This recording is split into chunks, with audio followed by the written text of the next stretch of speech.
नमस्कार, आपका स्वागत है डिजिटल भारत 9 में। मैं काजल तिवारी आपके साथ। वक्त है इस समय की बड़ी खबर का। हरियाणा भाजपा अध्यक्ष मोहन लाल बड़ौली ने बुधवार को कहा है कि प्रधानमंत्री नरेंद्र मोदी के 11 वर्षों के सेवा, सुशासन और गरीब कल्याण के कार्यों को जन जन तक पहुंचाने के लिए अम्बाला में एक विशेष कार्यशाला आयोजित की गई है। इस दौरान पार्टी कार्यकर्ताओं को सरकार की उपलब्धियों से अवगत कराया गया और जनसंपर्क अभियान की रणनीति पर चर्चा हुई। विश्व पर्यावरण दिवस के अवसर पर जियो ज्ञान पार्क में वृक्षारोपण कार्यक्रम का भी आयोजन किया गया। इस अवसर पर श्री बड़ौली ने प्रधानमंत्री द्वारा शुरू किए गए अभियान एक पेड़ मां के नाम का उल्लेख करते हुए कहा कि ये एक भावात्मक और पर्यावरणीय पहल है।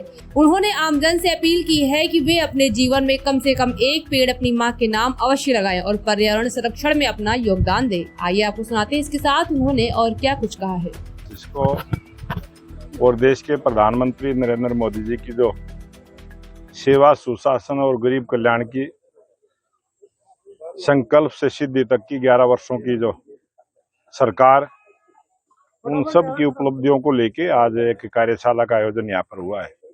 और विश्व पर्यावरण दिवस है। आज यहाँ इस जियो ज्ञान पार्क में पौधारोपण का कार्य भी हुआ है और देश के प्रधानमंत्री नरेंद्र मोदी जी ने सबको आह्वान किया कि एक पेड़ माँ के नाम।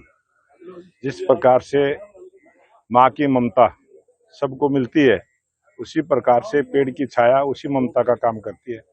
और पेड़ सभी पक्षियों के लिए भी, पशुओं के लिए भी और मनुष्यों के लिए भी एक ममता से भरा हुआ काम पेड़ के माध्यम से होता है। और सभी से आह्वान है, आज देश में बहुत जरूरी है पेड़ ज्यादा संख्या में लगे।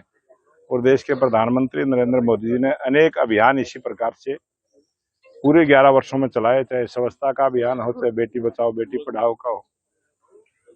और सभी क्षेत्रों में अच्छे से पूरे देश में, पूरी दुनिया में जो एक पहचान बनाने का काम किया है।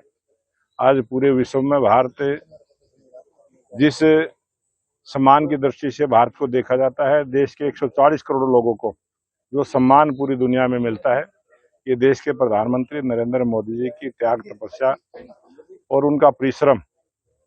आज देश विकास की दृष्टि से जिस प्रकार से पूरे विश्व में आर्थिक दृष्टि से हम आज चौथे नंबर का देश बने हैं, बहुत सारी ऐसी योजनाएं हैं जिससे सभी भारतवर्षियों को गौरव महसूस होता है।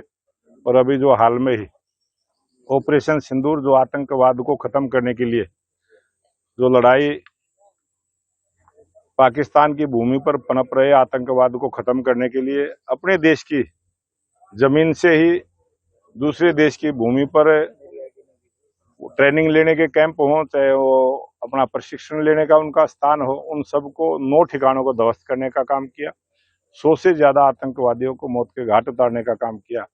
और इस आतंकवाद की खात्मे के लिए हमारी तीनों सेनाओं ने जो पराक्रम, परिश्रम करके दिखाया है, आज पूरा देश तीनों सेनाओं को बधाई देता है, धन्यवाद।